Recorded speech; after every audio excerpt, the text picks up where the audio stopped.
Are you ready? Agility from the champion. Oh, deep six! That could be it. Delivers this deep six.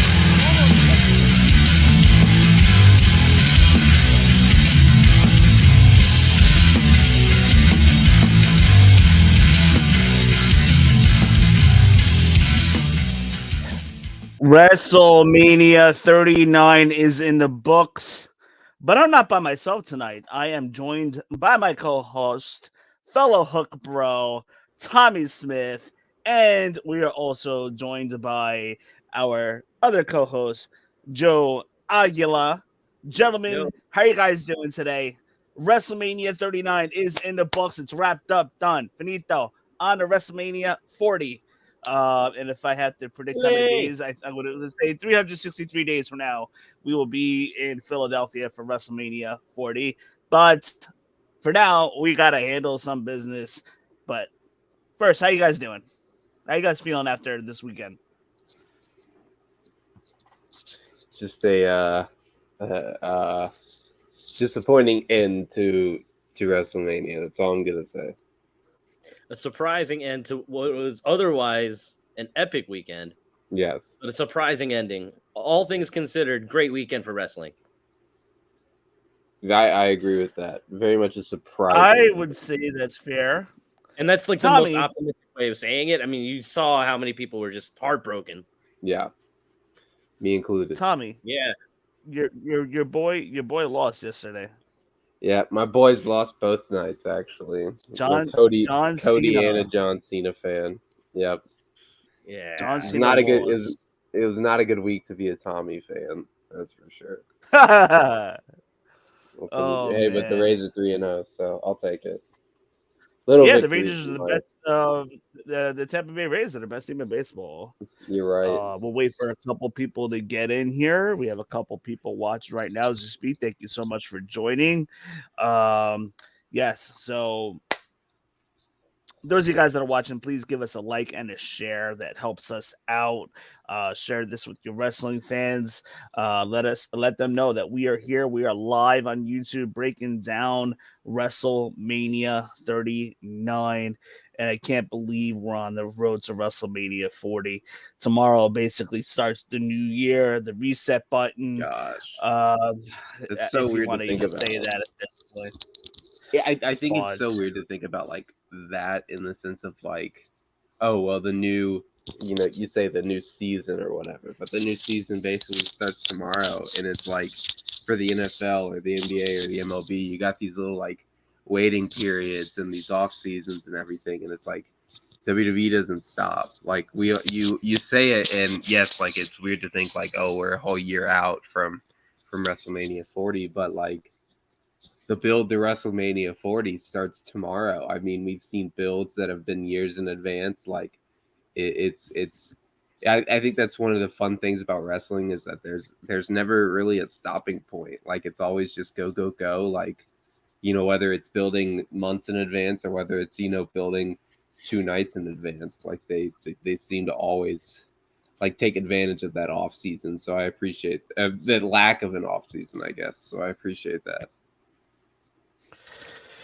All right, so let's jump in. The sooner we get through the undercard, I think we're going to focus more tonight on the main event for sure.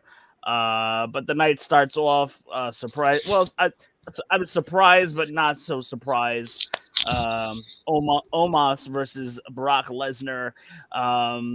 Brock Lesnar probably just wanted his match right away, just so he can be in and out of there. WrestleMania 35 all over again. Classic. Exactly. He just wanted to get the heck out of there. Guaranteed he probably left within a half hour after his match. The difference is that Brock Lesnar was the champ at WrestleMania 35. Yeah, really. Dropping the belt, really. This was just a little exhibition match. This one was, yeah. The match was just there. We knew why it was there. Omos took a number of Germans, and then he took an F5. The match was built about getting to the F5, like a David Goliath type of ending. You had to imagine putting Brock Lesnar as the David in the David and Goliath match. Since Vince has been back for 6 weeks, you got to believe that Vince McMahon had a little bit of fingerprints on this type of booking. Listen, for what it was about a 7-minute match, if I'm not mistaken. I don't think it went too much longer than that. But Omos did his job. He did a good job selling. And Lesnar got that F5 up, no problem. It was just there. It wasn't terrible. I was expecting a little bit more of a car crash, maybe some more, outside stuff, kind of like what we saw with Lesnar Goldberg WrestleMania 33, I think, Florida. I want to see a little bit more of that, but otherwise, it wasn't same terrible. Thing with, same thing with Brock versus Seth Rollins, right? There was a little bit of the outside stuff, some stairs and whatnot. You know what? I do appreciate that these guys didn't need all of that outside stuff to fill in that time. The whole story was built around size, right? And I mean, it was just I like how a lot of people are saying 2 meaty men slapping man meat. There's only so much man meat I can get seen slapped in one sitting. Don't worry, we got. And you gotta like that. Since you mentioned size, you gotta like that traditional stare down for sure. Oh yeah, classic. I thought that was pretty good. So they kind of laid out this match as best as they could. But moving on, Shotzi and Natalya versus Ronda Rousey and Shayna Baszler versus Raquel and Liv Morgan versus Sonya Deville and Chelsea Green in the Fatal 4-Way Tag Team match, WrestleMania Showcase match that they dubbed this match to be. You got to believe that the winners of this match is going to be going on to be the number 1 contenders for the Women's Tag Team Championship against Becky Lynch and Alita down the line. I would probably expect WWE Backlash in Puerto Rico. But I feel like this match was kind of slapped together just to get women on the card otherwise. Terrible. Yeah, I mean, it wasn't really that great. But I say that what did you guys think of it? Yeah, I say that it was terrible in the sense of just how good the men's showcase match was. Like the men's showcase match, it seemed like all 4 teams kind of got their spots and had time to kind of, pardon the pun, but got to showcase their skills. And it was, 12 minutes of good action. I couldn't tell you a single spot outside of this match in this match that happened outside of the double sharpshooter that seems to happen in every Natalya tag team match. Yeah. Like it sucks because like there were some good women's wrestling matches on last night's show. And if you look at the Raw main event, like we'll talk about that later, but that was another really good match. And this match just kind of heightened the fact that, we have good women's wrestlers and they have good matches, but it's still the same company, like still the same put together. I mean, the first 2 matches were 14 minutes long of ring time. Like Roman Reigns' entrance was almost longer than this match. Like it just didn't. If this is what you're gonna put on WrestleMania, just don't put it on. Like I'd rather just not watch it. And when you look at guys like LA Knight and Bobby Lashley and just some of the other people on the card who just didn't get on the match or both nights, and I understand you want to get the roster filled and put as much people on the show as you can, but if it's gonna dilute the product, what's the point? And I feel like this show overall, in a way, kind of mirrored what happened last year in the sense of night 1 was just so phenomenal. And don't get me wrong, night 2 had some really good matches. No, tonight was good. Sure. Tonight was really good, but it just seemed like the overall excitement from night 1, at least from the beginning of the show, was not carried over. Because, I mean, when you get through 2 matches in less than 15 minutes, like, that's a problem. Right. You know what? Listen, I think Triple H purposely booked it this way just to kind of get the nonsense out of the way. Or could it be that it was a different pacing than last night. but I kind of understand the pacing because it just gradually got better. But we had to get past the 2 matches first, for sure. Could it be 2 different And surprise, surprise, Ronda Rousey wins with Shayna Baszler. It could be 2 different bookers. Honestly, it felt like it seemed like 2 completely different productions. It just seemed like like, and it just depends on the agent who was in charge of booking the match.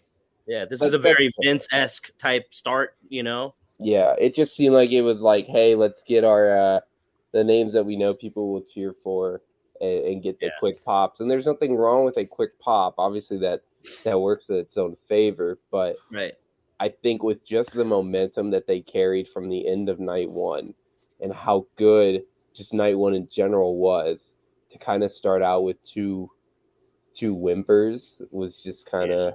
And I get what you're saying, Wayne. In the, it's just you kind of have to get the fluff out of the way. Okay, then better manage how you book, the nights. It seemed like there were a lot more of the fluff matches that turned out to be really good on night 1.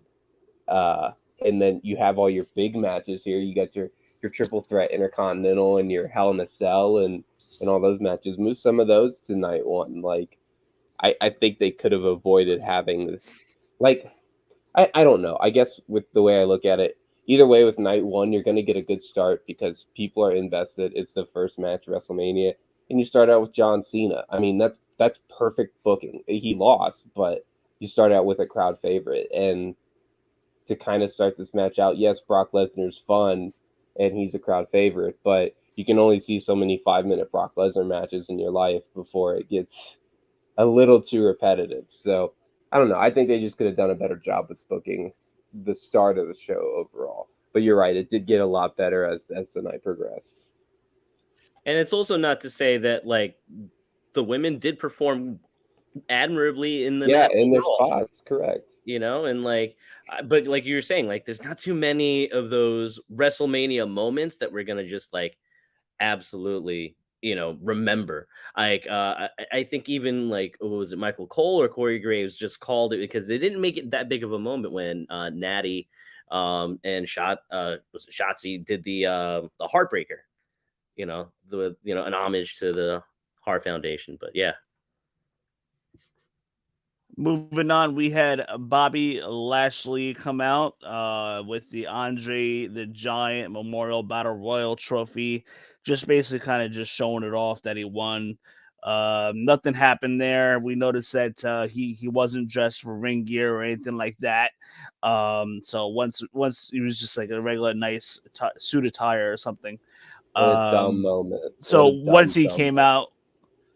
Yeah, once he came, they were just filling up a couple moments, just to kind of get him out there. But once we saw the way he was dressed, we knew that he wasn't getting in a ring for sure. But okay, so let's move along. Drew versus Sheamus versus the Intercontinental Champion Gunther. My opinion, this was probably the match of the night. Oh yeah.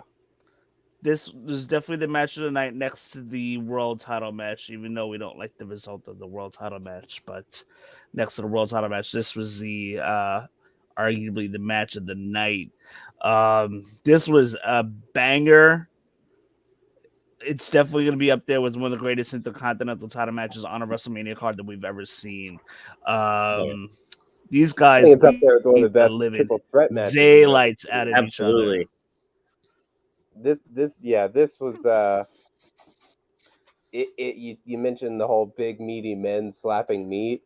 If you didn't get enough of that in the Brock Lesnar match, you surely got it here because these dudes beat the hell out of each other, and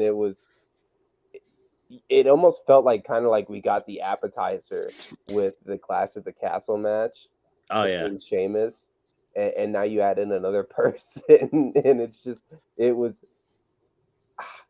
I feel like this was the match that I was most looking forward to from the weekend, just from the like in-ring standpoint. And over delivered by a lot. Like this match deserved the standing ovation that it got, and I hope it gets its flowers I had from. an idea this was going to be a good one. Yeah, I I was had feelings very too. cautiously optimistic about this one. I Yeah, think But you know at we see first I was Gunther. Yeah. at first I was hoping for a rematch from Clash at the Castle. yes, But then and then of course when we see Drew, it's just like, oh man, he's had his moment to shine. I mean, he led the whole pandemic era, but then it's just like, you know what? It's gonna be a banger, and I'm glad, like you said, it over delivered for sure. And it's going to be a standard bearer for Intercontinental Championship matches moving forward, and it just puts every one of those guys on another playing field. This should have been the night that Sheamus won the Intercontinental title, because this feud has been going on basically with Drew McIntyre and Sheamus, and then them tagging together, then Sheamus and Gunther. This has been going on since SummerSlam now. The payoff should have been Sheamus winning the IC title finally after taking some losses like a well, it Clash seemed like of WWE had the a Castle. problem with their payoffs tonight. So They had a huge problem with their payoffs tonight. Like, neither here all nor right, there. we're going to talk about this, but Sheamus has never won the Intercontinental title. WWE for months has been telling you he's never won the IC title. He needs the IC title to become a Grand Slam champion. Like, this was built for Sheamus to win the IC title match. I love Gunther. He's doing an excellent job. At some point, that belt is going to come off Gunther, because Gunther is going to be a future title contender. Yeah. What that looks like going into next year, I'm not even sure. Or maybe even later by Survivor Series, I don't know. But Gunther is going to take that next step into the main event scene and get some world title matches. They're gonna test him out. So at some point, he has to lose the IC title. I just thought that was going to be tonight. The story was there. It was written perfectly for Sheamus to pin Drew McIntyre, protect Gunther, and then Sheamus would get his win. But we did not see that. But in the midst of all that, we got a great, phenomenal match. I mean, Gunther taking those slaps and the chops from Drew and Sheamus at the same time, and then Drew taking 20 Drew taking plus 29. straight shots from 29. It was, and unbelievable. That was a brutal, and it was actually starting to get uncomfortable to watch. Yeah, it was good though. I very much enjoyed that match. It was fun that it was early enough that my son was still awake, and he's in preschool, and so they started counting, and he started counting, and I'm like, go, and he goes, that's a big number, and I'm like, yeah, man, that's that's a lot. Oh man, so Gunther with the new version win. of Sesame Street. Yeah. One shot, two, Yeah, really. three shots. Oh man, Gunther with the win though. He's doing a phenomenal job. He's having a heck of a. He might go 1 year with this IC belt before he loses it. But moving on, we had Bianca Belair defending the Raw Women's title against Asuka, and what a match that we saw. In my opinion, not better than Charlotte and Rhea last night. Which, Tommy, I'll get your thoughts on that in a second. But what a match we saw. Charlotte. Back and forth. Asuka missed with the mist, and that's where we kind of saw the ending unraveling.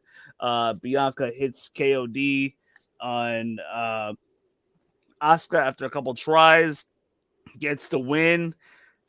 Man, Bianca Belair has been the champion. She's successfully made it through one full year, winning it in 38, defending it through WrestleMania 39. She's still the champion. I wonder what the plans are going to be for her. What do you guys think of the match, and where do we go with Bianca next? It's actually 3 WrestleManias in a row that Bianca Belair has left with a championship, because she beat Sasha Banks the WrestleMania before that. It's true. Yeah, she won at 37. Yeah. Yep. Then lost She to main SummerSlam. evented night one. She main evented night one. Yeah. I mean, this is the third year in a row that we see Bianca's this. getting some WrestleMania love. Yeah, for sure. I thought the match was great, and then I honestly thought that maybe the ref got the mist, and then maybe we would have seen like a Bianca heel turn, at some point. But that didn't happen, and Bianca just won clean, and I don't know where we go from here. In terms of the women's division, I think that need to shake out the rosters a little bit, or I don't know. But Do overall, the they match was good. maybe do they have plans of merging the titles eventually at SummerSlam? Please Bianca versus no. Rhea Ripley. Please stop. You're Please, not down like with the that. merger of the women's title? No, it's too much after a while. We have the tag teams that are merged. We have the WWE titles that are merged. Is it too soon from Becky two belts too, right? Exactly. Here's my thing with this whole like title reign. I think it's great that we're having this almost 1,000-day U.S. or Universal title champion, whatever. Almost 1 year with Walter. Almost, 3 years or whatever the number is with Bianca. But you can't do that with every title. I'm not saying make one of your titles a switch it every week kind of thing. But when you're having these titles where it's just these people are approaching a year, when it's every single title, that's when it starts to get, well, what's the point of me watching the weekly shows? Or what's the point of me watching these B-level pay-per-views if they're never going to change hands? I like the fact that Bianca has been champion, and I think she's done a great job, but I feel like this was kind of the moment, especially, and I mentioned this during our prediction show, it kind of seemed like, the whole Asuka thing with WrestleMania 34. She got her undisputed streak, broken by Charlotte, and this seemed like the perfect time for her to have her moment. You can do some cheap finish to where, Bianca is still in the contention for the title or whatever, but just I don't know. It almost, to me at least, it kind of dilutes the product having three of your main champions, which are basically, you can argue, are your three biggest belts. Especially even if you count the tag team titles with the Usos before last night. I mean, that's your four biggest belts that were all pushing a year plus for title reigns. At that point, it just gets a little too much for me. So I enjoyed this match. I thought it was really good, but I thought it was the wrong outcome. I think Asuka kind of deserved the win here, and again, you just need to freshen up the product. You can have as much 30-minute near fall matches as much as you want, but at the end of the day, it's about building up new stars to continuously, it's almost like a production line. Like, you're feeding that line of who's the next generation of stars, and you're pushing this NIL and all these groups of people that you're bringing in and everything, and the Gable Stevensons and all that stuff. And yes, you do have a new era of talent in a sense, but you also have 40, 50 guys on your roster who are sitting out, who are missing WrestleMania, that not all of them deserve to be world champion material, but you could build up more people with your roster when not having four of your top champions be year plus. So, good match. I enjoyed it. Wrong outcome, in my opinion. Shane McMahon shows up. We'll talk about that in a second, but we get a surprise. Miz is in the ring with Snoop Dogg, and Snoop Dogg gets a surprise opponent for the Miz once again. The bell rings.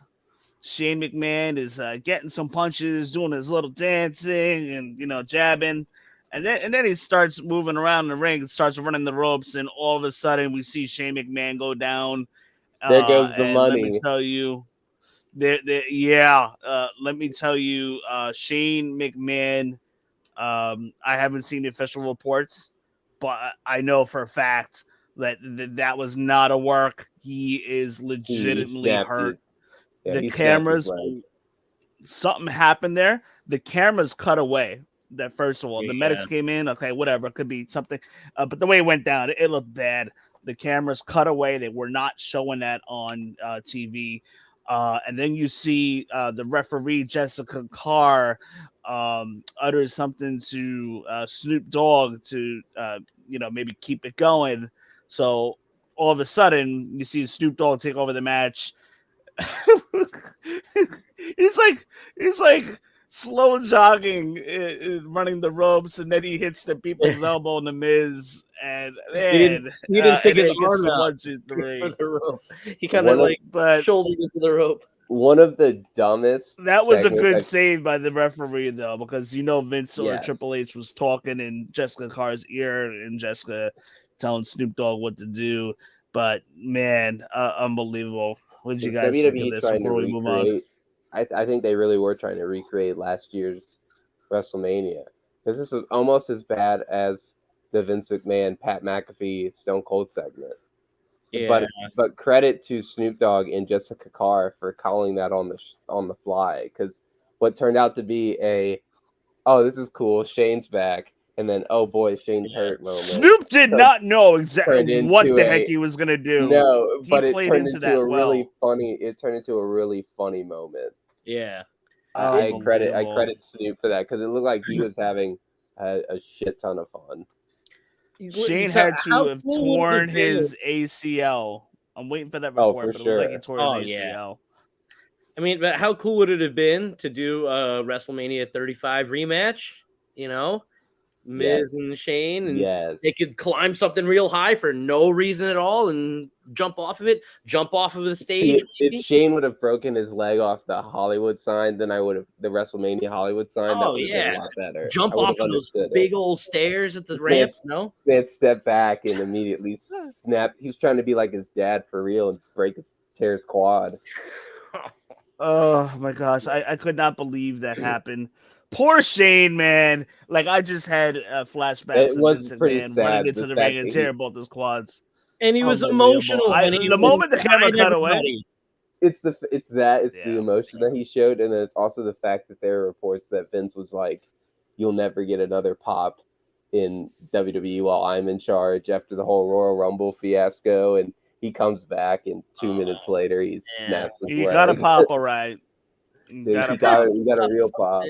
I'm sure it was the only one he heard that night. Man. Oh man! Edge versus Finn Balor in the Hell in the Cell. I love the entrances here. Finn Balor looks great with the face paint. Edge came out with a different type of theme song with the mask on. I thought that was pretty cool. But we got a great, brutal match here. What did you guys think of the Hell in a Cell? And did the right winner win here? Again, yeah. I'm glad you added that little extra.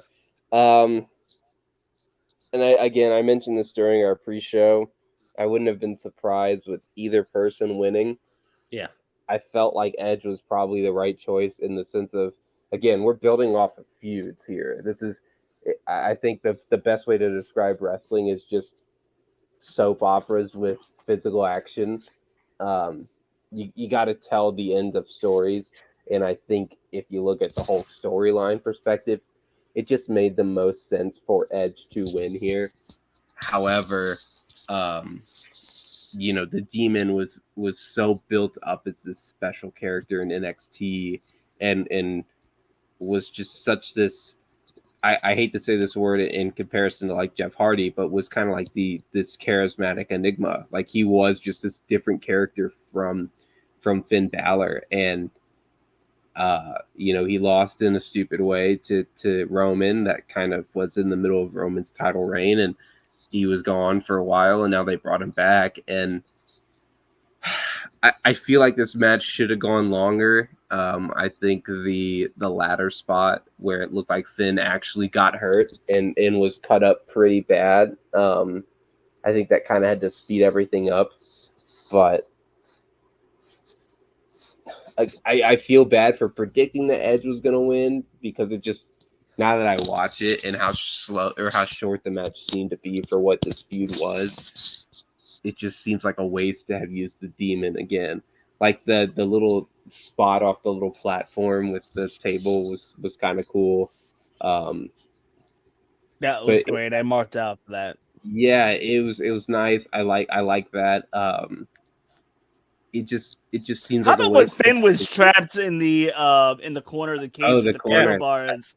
Yeah, well, speaking of that, Corey, oh my gosh, the color. That's the point. The colors, man. I'm glad you said something. The colored the chairs purple and the weapons colored and the red weapons. The only thing that I can think about is for the visual for the live audience in the football stadium. That you're going for section 500 up there, making sure they know that it's a kendo stick. But I'm like, no, from up there, it's going to look like a lightsaber. You can barely see from section 500 in this giant gray box here. But I'm still going to watch the screen up there. Yeah. So other than that, I have no idea as to why, it looks so stupid. I'm sorry. I'm just glad the table wasn't. Hey, I'm glad you like that. There goes the money. But no, honestly, I agree with you. Like, it seemed like. Oh, it was funny when I was watching this. When I was watching the pay-per-view, you see Finn trapped by the kendo sticks, right? And he literally looked like acting like a zombie from Walking Dead. And then not even 10 seconds later, Corey Graves is like, "You ever seen The Walking Dead? Looks like a zombie trap." I was like, that was great. It was that, and it was just like it seemed like that was the way of. Well, you made us. The fans forced us into giving up our red Hell in a Cell, so we're gonna make all the weapons inside of it different colors now. This is what you asked for. But all things considered, it was a good Hell in a Cell match, and even before this, I looked it up, and I think they also mentioned it in the highlight. But the Demon is still considered undefeated in regular singles competition. Oh, is that how they're gonna? I hope so. I mean, he's only ever lost in a stipulation match. He lost to Roman Reigns. Oh no! And the Demon as the Demon. I'm saying. Yeah. Finn Balor wasn't that last man standing or Finn something? Balor was the Demon against Roman Reigns, though. That's what I'm saying. No, I'm saying he lost to Roman Reigns in an Extreme Rules match at Extreme Rules. Okay. And then he lost to Samoa Joe in a steel cage match to drop the belt in NXT. Yeah, but like at this but point, other than that, he's still undefeated. I mean, you could write it that way, but still, I agree with you. You build this character, and But then again, when I look at the ending, and I took a picture of the shot of this shot of Edge at Hell in a Cell at WrestleMania, and there's a ladder in the corner. There's a broken table, and he's doing a concerto, and I'm like, oh, it's a tables, ladders, and chairs tribute. I get it, and he brought the Demon through all the stages of tables, ladders, and chairs. He threw a ladder at him. He missed the spot, and he got through the table, and he ended the match with a concerto. And if you look at it like storytelling like that, cool. You gave Edge a love letter to the TLC match at WrestleMania. And so with this is probably Edge's last WrestleMania match too, as a side note. So that could have some bearing on picking the winner of what tonight's match was going to be. I mean, I guess Edge was the right guy to win here, just because the Judgment Day had a lot more of the comeuppance over Edge over the last several months. Most feuds end in the cage, are meant to end in the cage, so I think the right guy wins here. We'll just see how Judgment Day goes from here. With the Rhea, the new champion now, we'll see where that goes. But I was kind of happy. The colors of the different color, the red or the purple weapons, that was a little comical to me. But what did you guys think of the cage? It was not the exact Hell in a Cell, but it was a close revised replica of the original, though. That's all I gotta say. It wasn't stupid looking. Yeah. At one point, Edge yells at the camera guy, "Get that out of the way." Yeah, I saw that. he wasn't. It's tight. It's tight. So for those of you guys that are watching, make sure you guys give us a like. That will help us out, get exposure for our YouTube channel, a share, and a subscribe. We appreciate you joining us tonight. It is that time to talk the main event. All right, Mark Henry. So we had yeah. We had Roman Reigns. He's the champion, world heavyweight champion for 945 days, defending against Cody Rhodes tonight. Um, it was cool. Like the night started off great. Cody Rhodes' entrance. We see Brandy. We also saw -1. -1. Little Brody was there tonight. And then he was the one that received Cody's weight belt. So it just seemed like everything felt right. Everything felt right that Cody was gonna win tonight. And you guys take it away, and then I'll piggyback off what you guys want to say. You better stop it. I'll let Joe go because if you right. go with that intro, you're gonna hurt my feelings. Well, listen, I'm a big Cody fan. In storytelling, right? You want to keep the story going. You want to keep the fans wanting to tune in to the next show. I get it, but like, oh man, finish the story was the tagline for this whole entire match. And like, if this is, I hope that this isn't how the story ends. And you bring up, changing titles. Do the titles have to change at WrestleMania? Does it mean anything less if Cody wins the belt at Backlash next month, or wins Money in the Bank and wins it that way on a random Raw or SmackDown? I think it takes away from the grandest stage of them all, but it's not a WrestleMania moment. But I mean, is Cody Rhodes still a future heavyweight champion? I hope so. The Cody fan in me hopes so, but I don't know, or could it be like a never, and this could just be Cody Rhodes' art form, right? That he's going to pay tribute to his dad by never winning the belt, doing the same. Maybe he'll do another thing with WWE that he did in AEW, lose a match and will never be able to wrestle for it again. Oh my God. Imagine Backlash. The smart wrestling fan is gonna crap all over that, to be honest with you. I would. But the casual WWE fans, they'll be like, okay, whatever, let's see what happens. But what's the point of bringing him back? Like, yeah, I don't know. We saw a very, very good match tonight. It was everything was so well done from beginning almost to the end. We see Solo Sikoa getting involved a number of times, and he finally gets caught. The referee throws him out. And then as the match starts headed towards the peak of the match, we see the Usos come out, and they get their sweet chin music, their super kicks, rather, on Cody Rhodes, knocking him out, almost costing Cody the match. Cody is knocked out, but then you see Sami Zayn, you see Kevin Owens coming to the save, and they get the Usos out of there. So now Solo's gone, Usos is gone. Now it's the perfect storm for Cody to have a clear path to winning this match now, in which he almost did, until we see Paul Heyman get on the ropes. The referee is distracted. Cody's about to go for the win. We see Solo Sikoa come back in the hoodie, and did that thumb spike to Cody's chest, knocking Cody out. And then Roman Reigns, I think he finished it off with a spear, if I'm not mistaken. Yeah. And then Reigns gets the 1, 2, 3. Anyhow, so here's the thing. Cody didn't really we have to ask ourselves how many heels were lined up for Cody Rhodes after tonight. And I mean, there's a couple things you could have done. But on paper right now, there's no heels lined up for Cody Rhodes if he was to win the title.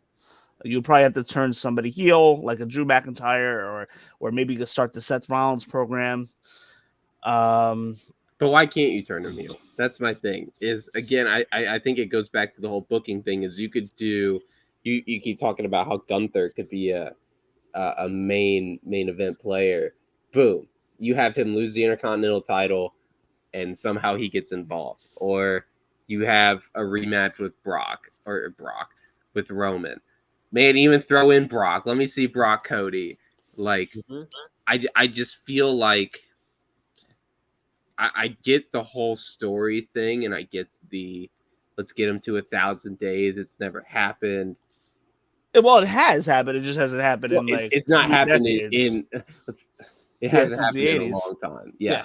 And it's just like it hasn't happened in my lifetime. We'll go with that.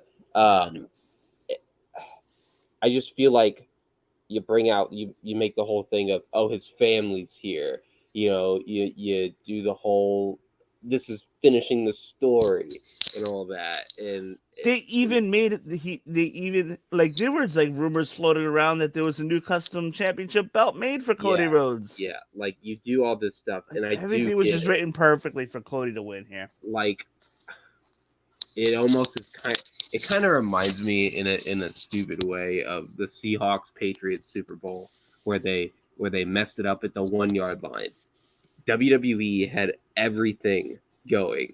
I mean, if you listen to what some people may not like Cody. I get that, but go back and listen from WrestleMania 38 when he debuted, and the woe that they sing in his theme song, the crowd there in Dallas, to where it's at now.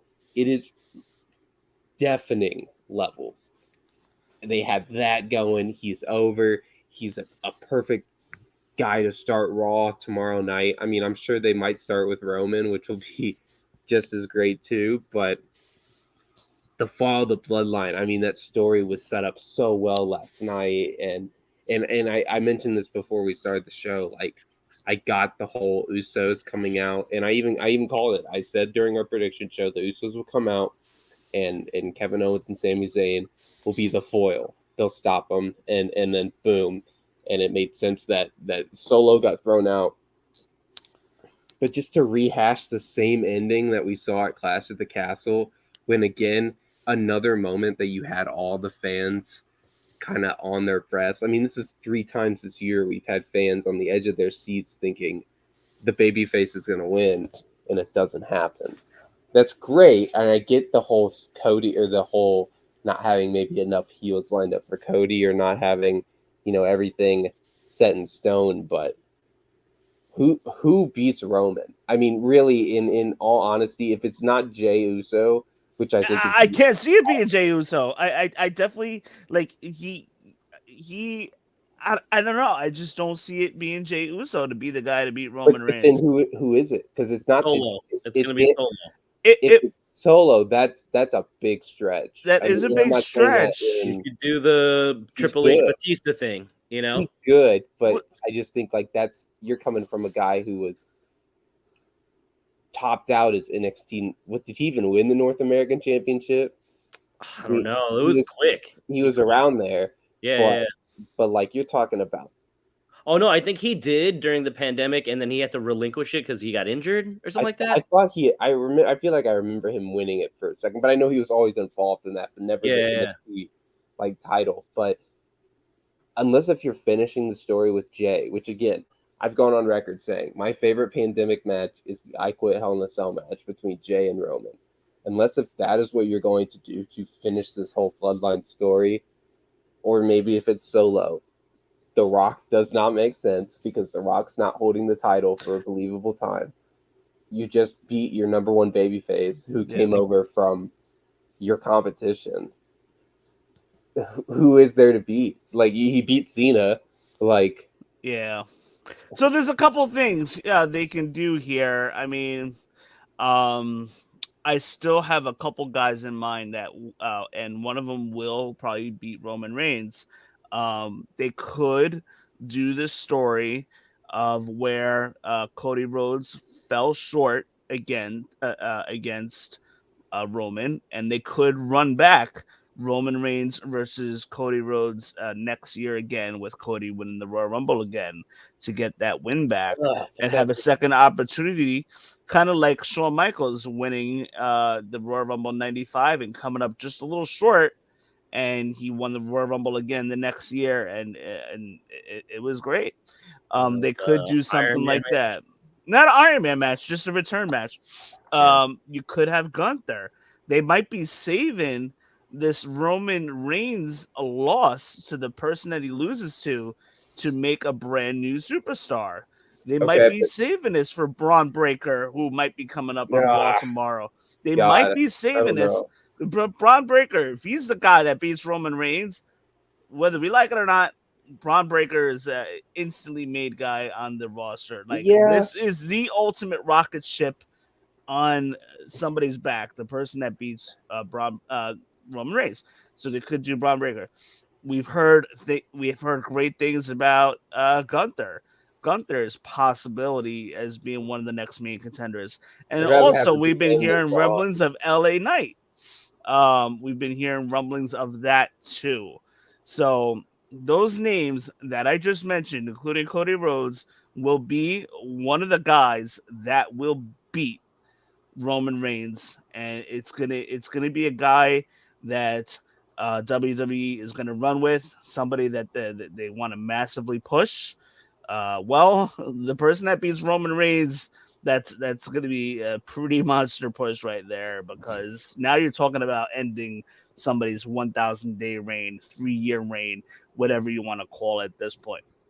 I don't know if LA Knight can win because I think he's in his 40s. I just don't see them pushing him. LA Knight's 29.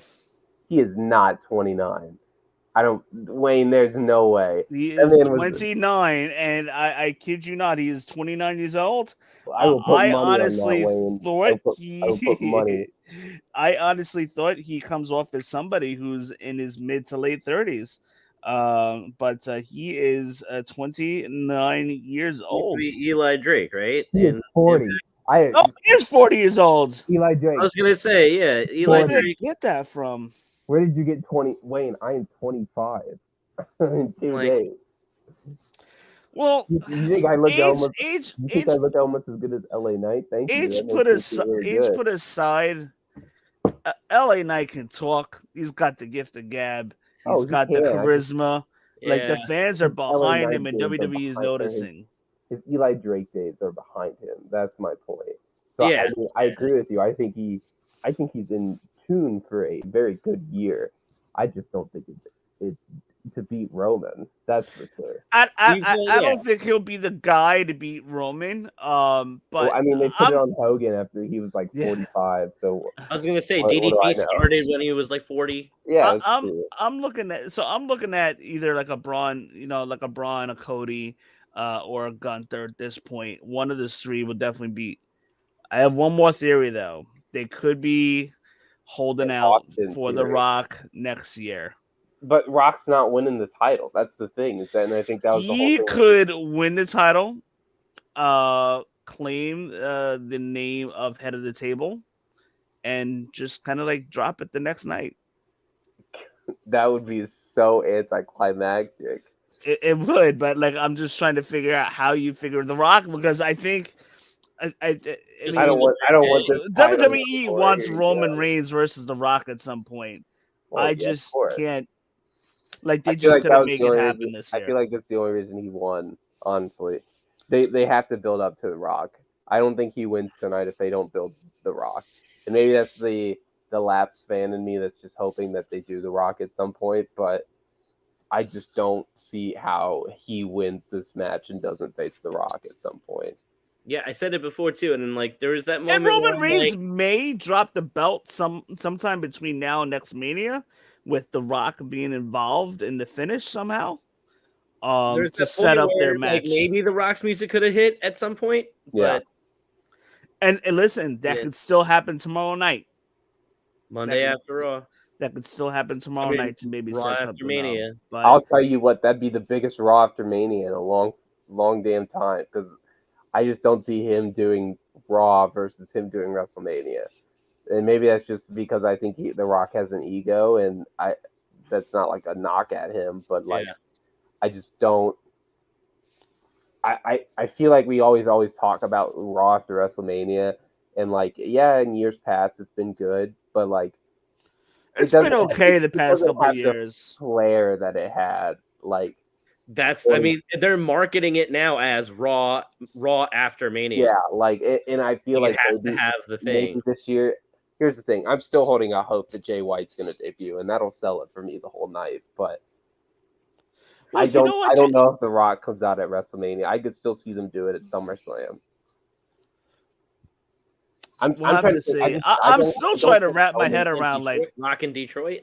Roman doesn't lose at a show that's not a major 5 pay-per-view. I'm just calling that right now. Unless you're right. He I could maybe see them lose it at Money in the Bank if they make a big match, but he's not losing at something that's not WrestleMania, Survivor Series, SummerSlam, or Royal Rumble. I'll even say just the big 4. Like, it just doesn't make sense for him not to. For sure. So, guys, I mean, we already talked about possible future contenders of Roman Reigns at this point, but man, where do we go from here? Like, where do we go with this Bloodline storyline? I had a bunch of ideas, assuming that Cody was going to win, and I honestly threw that script out. I threw it out. It's 99% of us wrestling fans were wrong about the result. Yep. And Randy Zelia, I don't know if he's hopping on tonight, but he picked Roman to win. I'm like,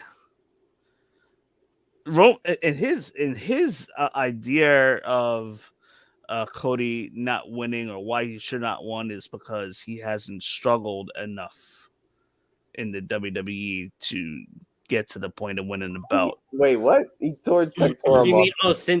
in this Thank you. I mean, He hasn't struggled enough. Hasn't struggled enough, maybe. I mean, he only he wrestled paid in, his like, dues in giant, WWE. It looked like he was Barney on his left pec. He paid his dues in the WWE. He got crapped on with the Stardust. I Got don't out. agree with that reasoning Helped at built all. another promotion and reinvented his character as well as both a heel and a major face on the indies. Yeah. Created created a brand new promotion with All In. They took a risk and they pulled all their money together. Him and the Young Bucks, Kenny Omega, took a risk and packed out the Chicago whatever building that was, the Now Center in Chicago, 10,000 plus fans. And that success led to the building of AEW. Anyway, and then, you know, he just felt it was time to leave. He comes to the WWE, massive pop and everything. Great match with Seth Rollins. Then the torn pectoral happened. Then he wrestles in a steel cage match with Seth Rollins with the torn pectoral, with the bruise marks that were real. They were not fake. And has a banger of a match. And you tell me he hasn't struggled up to this point? Come on. Yeah, come on. So again, the story was written perfectly for Cody to win tonight, and let me tell you something. Vince McMahon had his he had to have had his fingerprints on this. No wrestling fan can tell me right now that Vince McMahon didn't have his fingerprints on this, or his ear in Triple H's, his voice in the Triple H's ear. There's no way. Vince McMahon definitely had some kind of input on this for sure. This is why he needs to get away from the business, which leads me to say rumors are going around that WWE is already sold and an announcement could be made by tomorrow. Again, they're rumors. I ain't sitting here confirming that. I'm still trying to dig up the news. But those are the rumors. They seem pretty prevalent that quite possibly WWE is sold. Bye, Vince. You need to go. He'd still be a board member. If this is true, no, I don't think. I do not think that Vince McMahon is going to have it once this is sold. Vince, the competitors, these people that are looking to buy WWE, they don't want Vince there.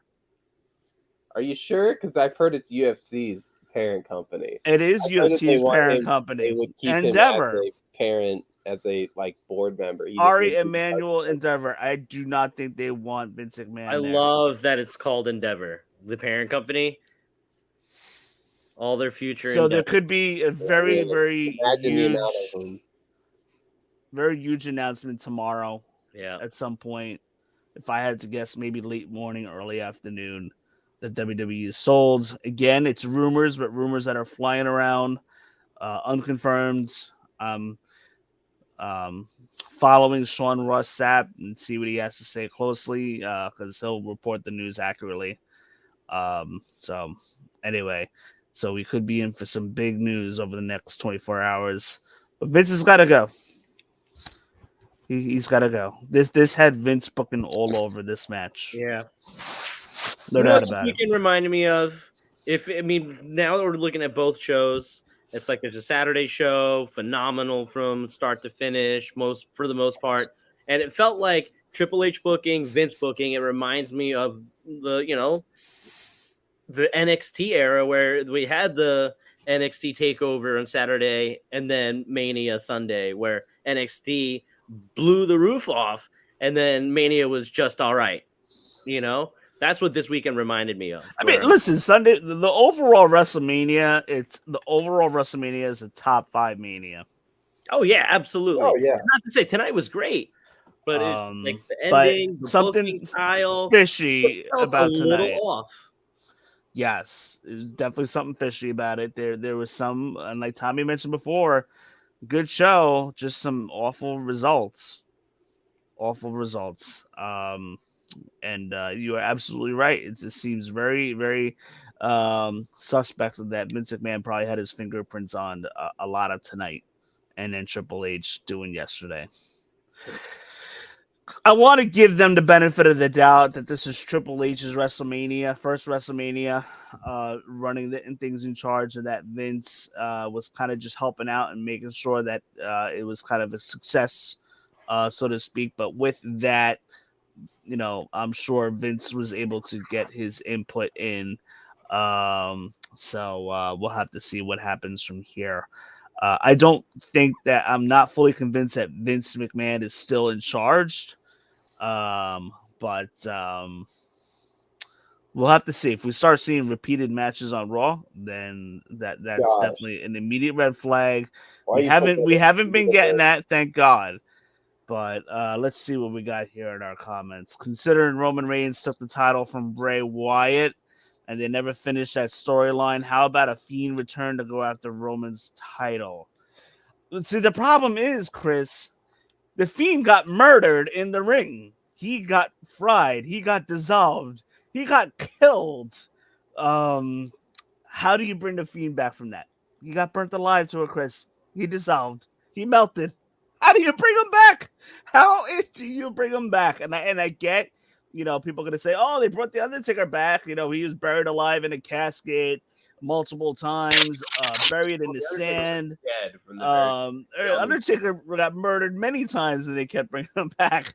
So, but how do you bring the Fiend back? I mean, we saw him melt and disintegrate in the middle of the ring. I don't know how you bring the Fiend back. Like, I would just love to hear from you to see how we bring him back. That logically makes sense. But anyhow, so in closing, do you guys have anything? It is 12:47 here on the East Coast, Long Island time, and Indiana time. Those of you guys that are watching, please give us a like, give us a share. That will definitely help us out. Subscribe to our YouTube. Stop being lazy, guys. Just click a little bit below, hit that subscribe button, and help us out, because that would be freaking awesome. The button is there. Hit that like button. Anyhow, we will be back at some point next weekend discussing the aftermath, no pun intended, discussing the aftermath of Raw and SmackDown for sure. There will be a podcast episode next weekend because this is, one of the most important weeks. This is basically the reset button to get us started and catapult it into next year. Next year is WrestleMania, so that we'll see what happens. But tomorrow is kind of like a new season. Tommy, Joe, do you guys have anything? No, I just, the only thing is I agree with you. Top 5 WrestleMania. I think overall this was a really fun weekend. Not always the best results, but hey, man, that's not always the thing that I think I'm looking for. WrestleMania, especially in the recent years, especially since COVID, with how different kind of wrestling was put on its head and the world and everything. Man, I just want to be entertained, and I think for both 3.5 hour shows that were put on over the weekend, and from the Hall of Fame and Stand and Deliver and Friday night and just everything, the build up and the delivery of WrestleMania this year was really damn well done. So props to WWE, because I was very, very entertained throughout the weekend.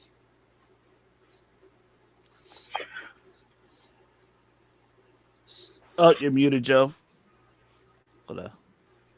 Sorry, it's way too late. I'm super tired, but great weekend overall. You know, and what's even more is that, honestly, guys, it's a lot of fun to be able to talk about it too. So thank you guys for giving me the time to be able to be here. And no problem.